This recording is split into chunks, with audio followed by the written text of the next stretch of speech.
besar dan ajaiblah karyamu, adil dan benarlah jalanmu.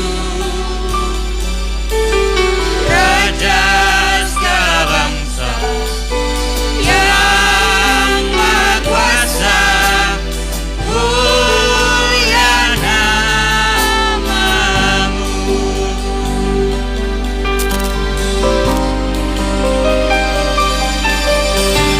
Besar dan ajaiblah karyamu, adil dan benarlah jalanmu, adil dan benarlah jalanmu. Raja segala bangsa yang Maha Kuasa, mulia namamu. Engkau layaklah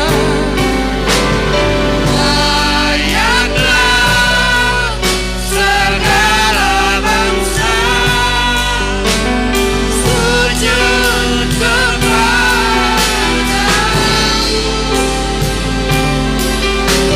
Sebab Kaulah yang kudus, layak disembah. Dengan hormat kita sama-sama bangkit berdiri, kita akan pujian ini kepada-Mu. Besar dan ajaiblah karyamu, adil dan benarlah jalanmu, benarlah jalanmu. Raja segala bangsa yang Maha Kuasa, mulia namamu.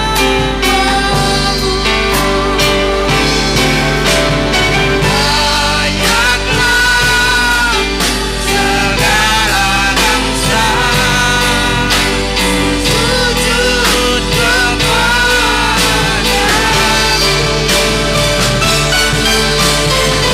Kaulah yang kudus,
layak bulan Agustus, kita bersyukur kepada Tuhan karena selain berbicara tentang kemerdekaan bangsa, kita kembali diingatkan mengenai kemerdekaan yang sudah dikerjakan oleh Kristus.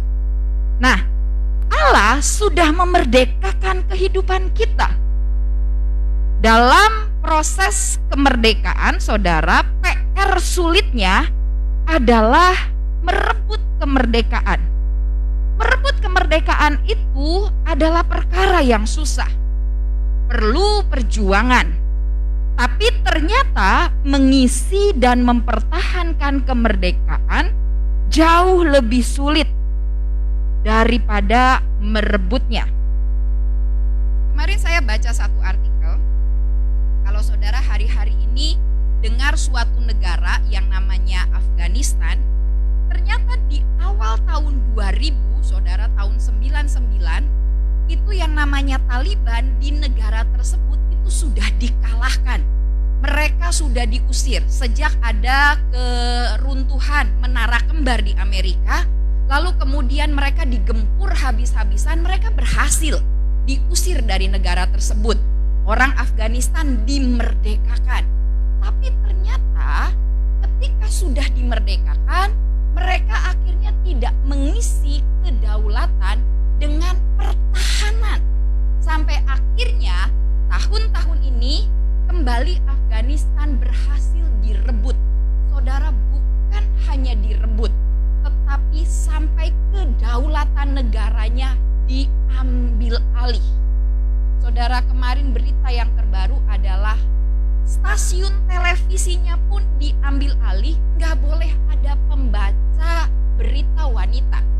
Jadi diambil alih. Lalu kemudian orang-orang Talibannya itu ketika mereka melihat orang-orang bersukaria main di taman bermain, mereka kemudian pengen ikutan, nyobain.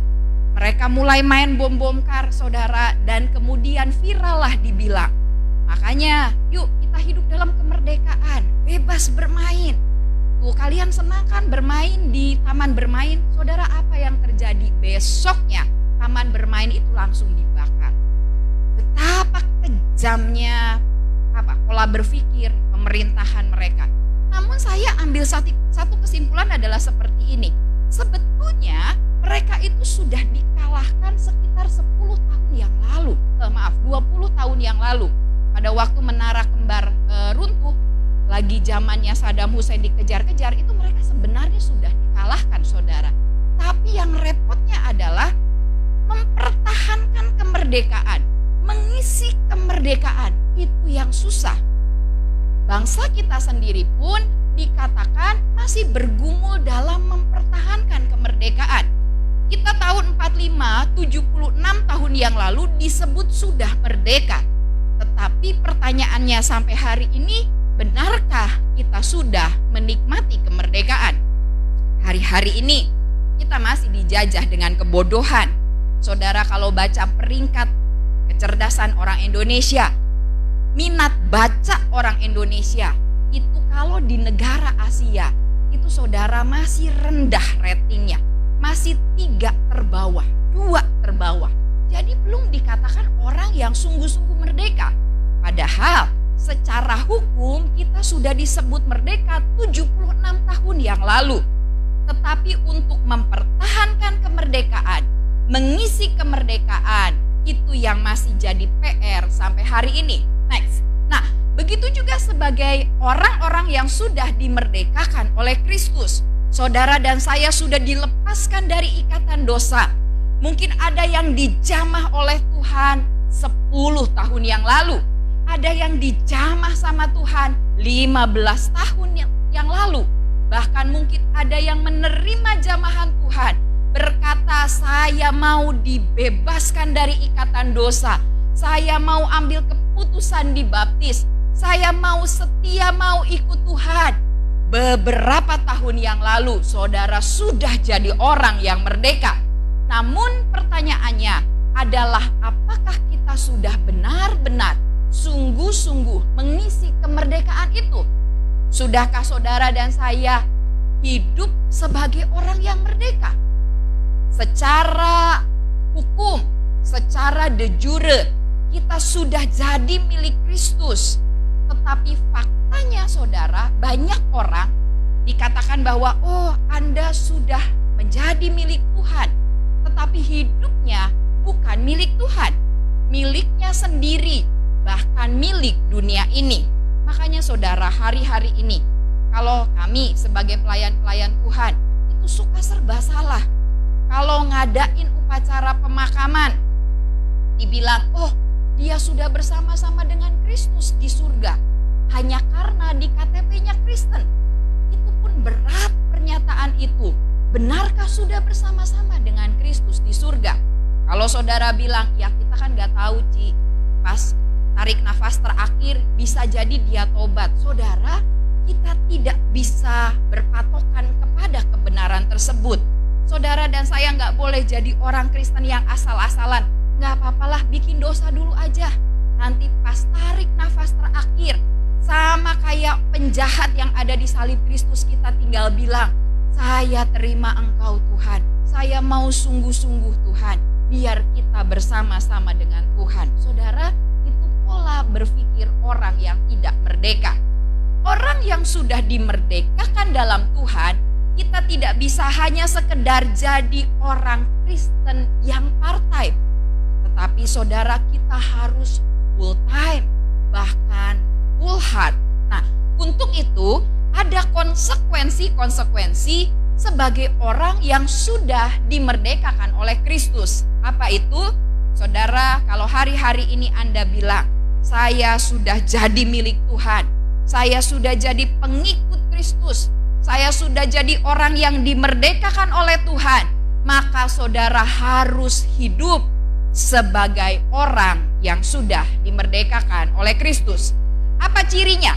Yang pertama saudara, konsekuensi orang yang sudah dimerdekakan oleh Tuhan adalah bebas dari jajahan dunia dan keinginan daging. Ini yang pertama. Kalau saudara berkata, saya sudah jadi orang yang dimerdekakan oleh Kristus, saya sudah jadi miliknya Kristus, maka saudara, kita harus bebas dari jajahan dunia dan keinginan daging. Tunduk kepada keinginan daging dan keinginan mata, saudara, kalau kita tunduk, kita terus hidup dalam keinginan daging, kita terus hidup dalam keinginan mata, itu adalah pemberontakan terhadap Tuhan.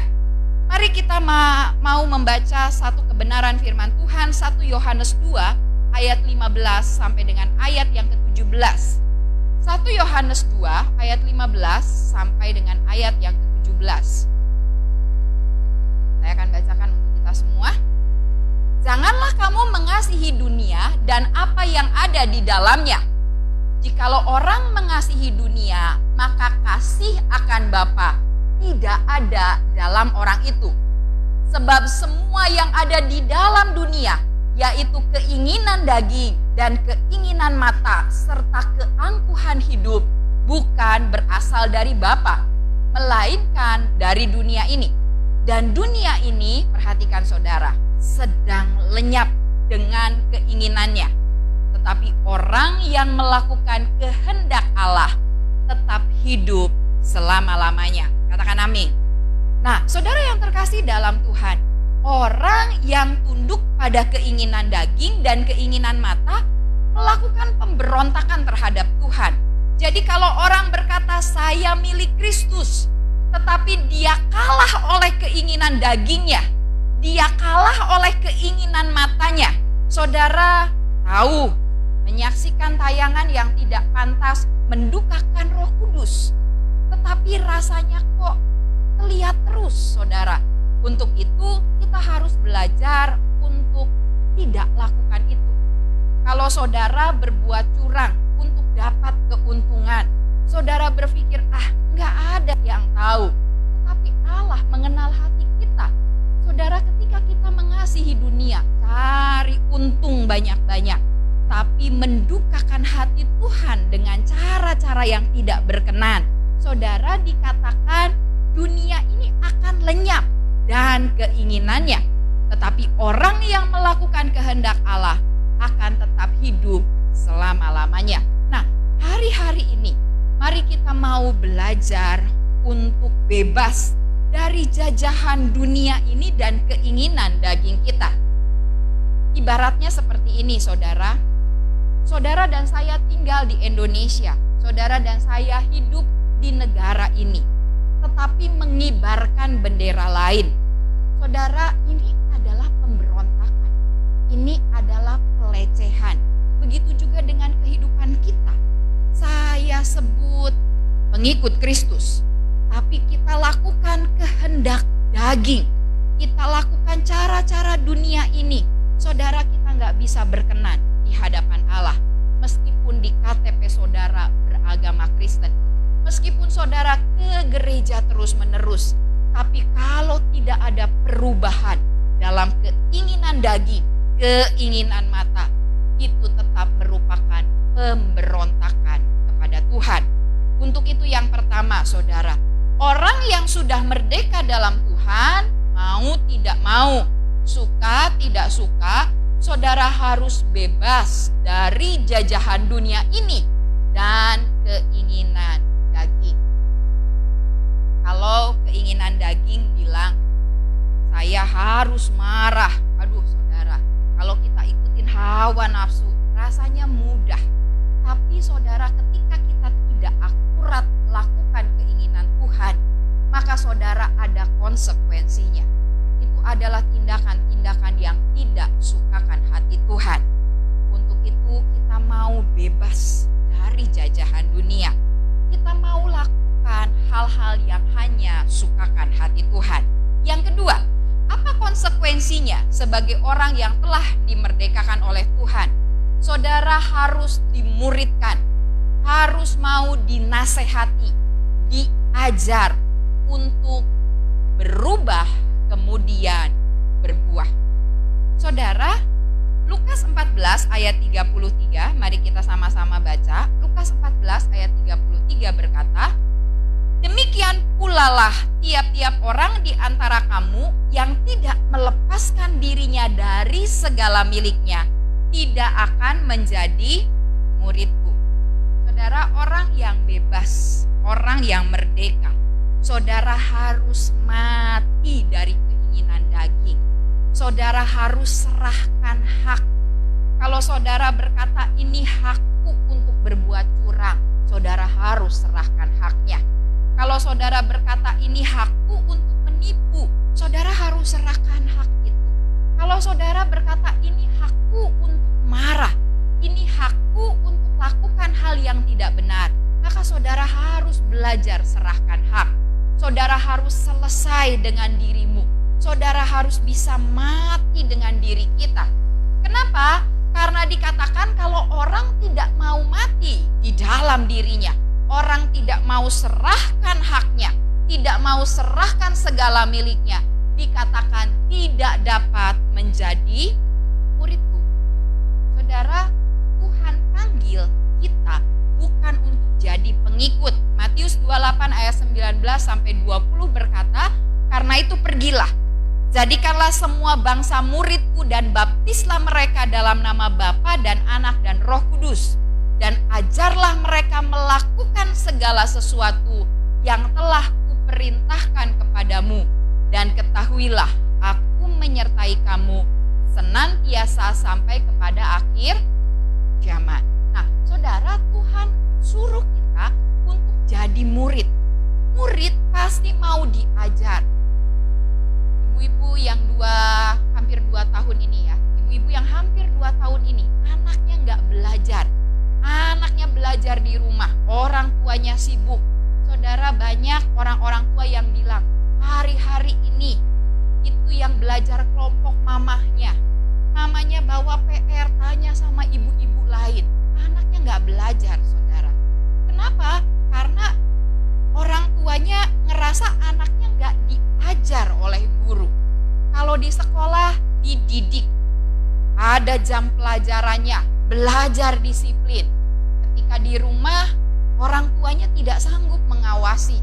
Saudara, ciri murid itu harus dapat pelajaran, harus dididik, harus berulang-ulang. Pelajaran paling gampang pun kalau tidak diulang-ulang lupa, saudara. Begitupun menjadi murid Kristus. Saudara harus dimuridkan, harus dinasehati, diajar untuk berubah. Caranya bagaimana, Ci? 1, lewat ibadah seperti ini. Tapi saudara belajar seminggu sekali gampang lupa. Makanya apa? Masuk ke ibadah pertengahan minggu. Hari ini masih lewat online.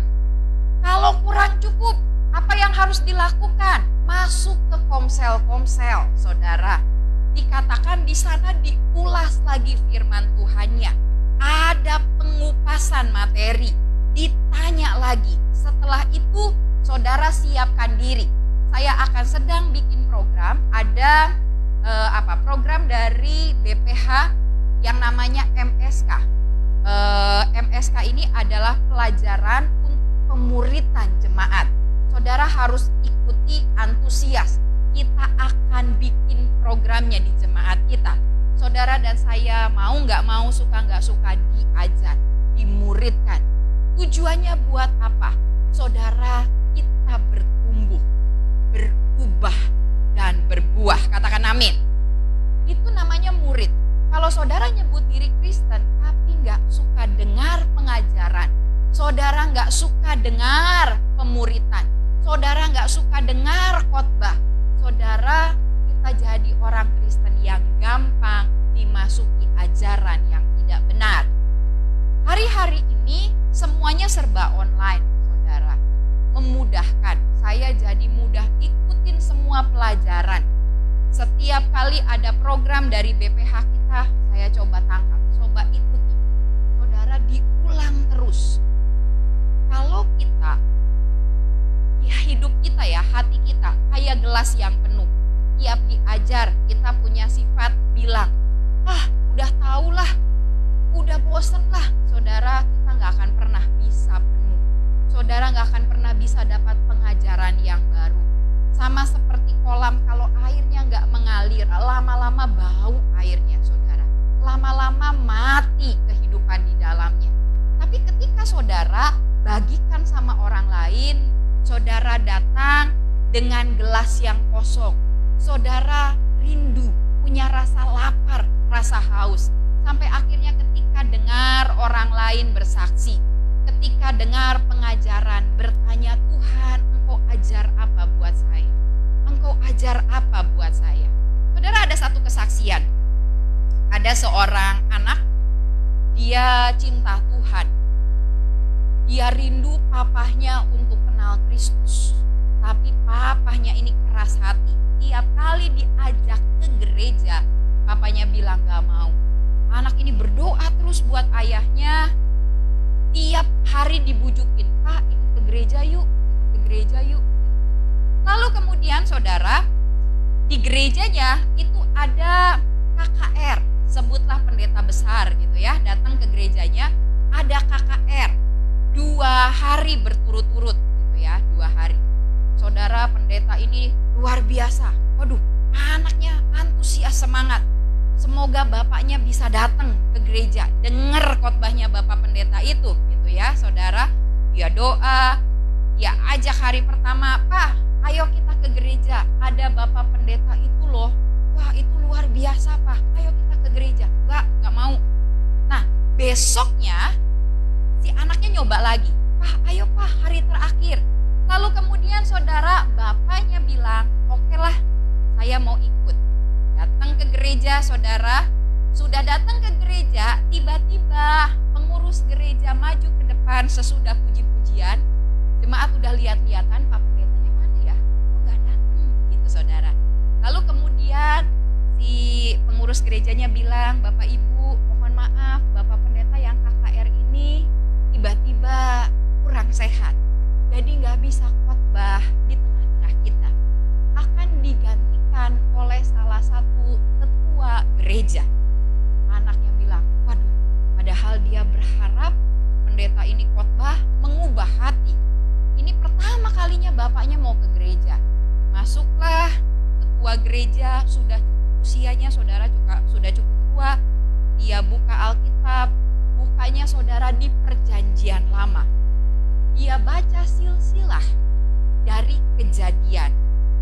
Kejadian bilang, maka Metusalah berusia 969 kemudian mati. Dia baca lagi silsilah, kemudian Henoh, dia tidak mati, terangkat ke surga. Lalu ada yang namanya Kenan, berusia sekian kemudian mati.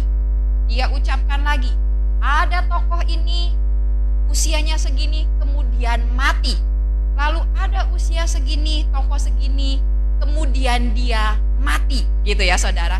Bapak ini ngomongnya pelan, cuman pas bagian mati itu kenceng. Kemudian dia mati. Ada tokoh ini, kemudian dia mati. Saudara, lalu kemudian ya, mari selesai kita tutup, kita akhiri ibadahnya. Si anak ini bilang, Tuhan, saya nggak mau lagi minta Bapak saya ke gereja dah. Ini khotbahnya bukan pendeta yang diharapkan, isinya cuman kemudian dia mati. Aduh, udah dah, ini Bapak saya pasti kapok, nggak mau ke gereja lagi. Saudara, hari Minggu berikutnya dia udah nggak mau ajakin bapaknya, udah malu karena pasti bapaknya akan protes. Di gereja diajarin apa gitu ya saudara. Lalu kemudian dia berangkat ke gereja, pas mau berangkat ke gereja bapaknya panggil, kemana? Ke gereja. Kok aku nggak diajak gitu ya saudara. Lah, Bapak mau ikut? Iya. Lah kenapa? Kemarin terberkati sama pendetanya. Kenapa Pak terberkatinya? Kemudian dia mati. Aduh saudara. Nah, dibilang bahwa Bapak juga udah tua, nggak tahu ini usianya berapa lama lagi, kemudian Bapak bisa mati. Nah, artinya apa? Saudara, dengar pengajaran siapapun juga, kalau Roh Kudus jamah, maka saudara kemudian dia mati. Enggak saudara, kalau Roh Kudus jamah, saudara bisa berjumpa dengan kebenaran. Katakan amin. Untuk itu saudara masuk, ibu-ibu yang belum komsel, hari Selasa komsel. Anak-anak muda yang belum komsel, ikut komsel gitu ya. Yang belum ikuti ibadah pertengahan minggu, ikuti ibadah pertengahan minggu. Bapak-bapak jangan lupa bikin komsel juga. Kita mau dimuridkan, dinasehati, diajar untuk berubah. Yang ketiga saudara, apa konsekuensinya sebagai orang yang sudah dimerdekakan oleh Kristus? Saudara harus memerdekakan diri secara aktif untuk lepas dari belenggu dosa. Sama seperti bangsa kita.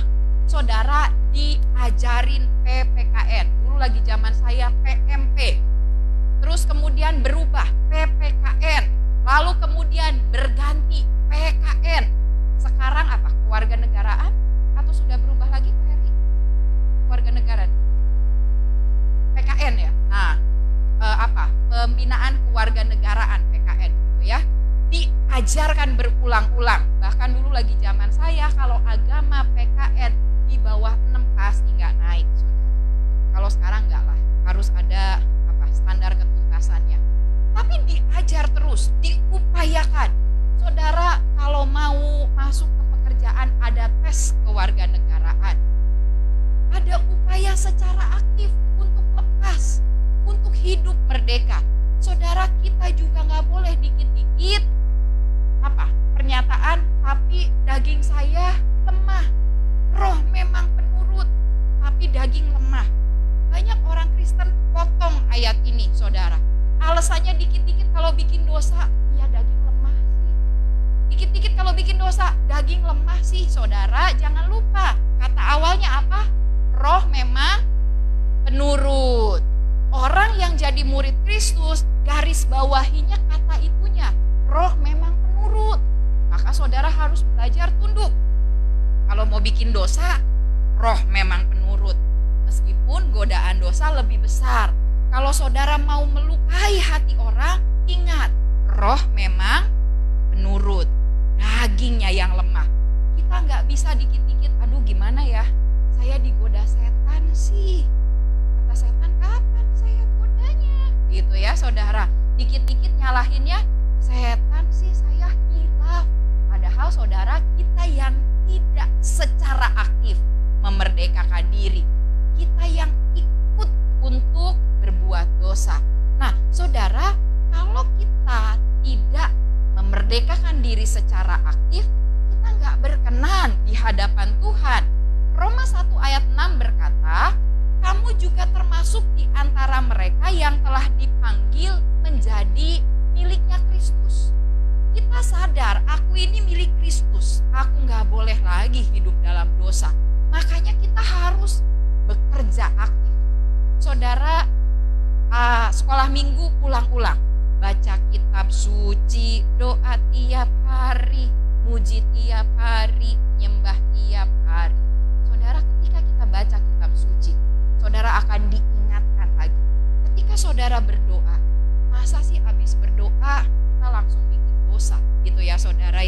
Jadi baca kitab suci, doa tiap hari, sembah Tuhan tiap hari. Bahkan Yesus Yesus ajarkan kita. Lukas 13 ayat 24 berkata, jawab Yesus kepada orang-orang di situ, berjuanglah untuk masuk melalui pintu yang sesak itu. Sebab aku berkata kepadamu, banyak orang akan berusaha untuk masuk, tetapi tidak akan dapat. Saudara, Paulus ajarkan kita harus kejar panggilan surgawi. Berlari-lari. Artinya apa? Ada perjuangan.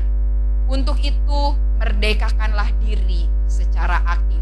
Hari-hari ini, saudara nggak bisa bilang godaan dosa terlalu besar. Kalau saudara hidup menjadi milik Kristus, saudara arahkan pandangan kepada Tuhan. Saudara punya kesadaran bahwa Allah itu hadir bersama-sama dengan kita. Istilah kerennya saudara namanya coram Deo. Coram Deo itu sadar Tuhan itu real, Tuhan itu ada. Kalau saudara lagi di tempat sepi, orang-orang gak ada yang lihat, lalu kemudian saudara mau bikin dosa, saudara sadar Tuhan ada di situ, mata Tuhan melihat, maka saudara akan punya satu pemahaman, oh aku gak boleh lakukan ini karena Tuhan lihat. Untuk itu kita harus sampai kepada coram Deo, kesadaran Tuhan hadir. Gimana caranya kita bisa coram Deo? Saudara berjuanglah, cari wajah Tuhan selalu. Kita hadirkan hadirat Tuhan dalam kehidupan kita. Nah, 3 hal ini adalah konsekuensi sebagai orang yang sudah dimerdekakan. Bebas dari jajahan dunia, dimuridkan, dinasehati. Yang ketiga, aktif memerdekakan diri. Mari saudara dan saya berjuang. Kita jadi orang Kristen yang kuat, yang kokoh, yang tangguh. Katakan amin. Kemarin saya ditelepon oleh seorang ibu, saudara. Ibu ini usianya 51 tahun. Tiba-tiba minggu lalu itu lagi duduk, saudara. Itu tiba-tiba tangan kanannya nggak bisa digerakkan. Lalu kemudian mukanya turun sebelah.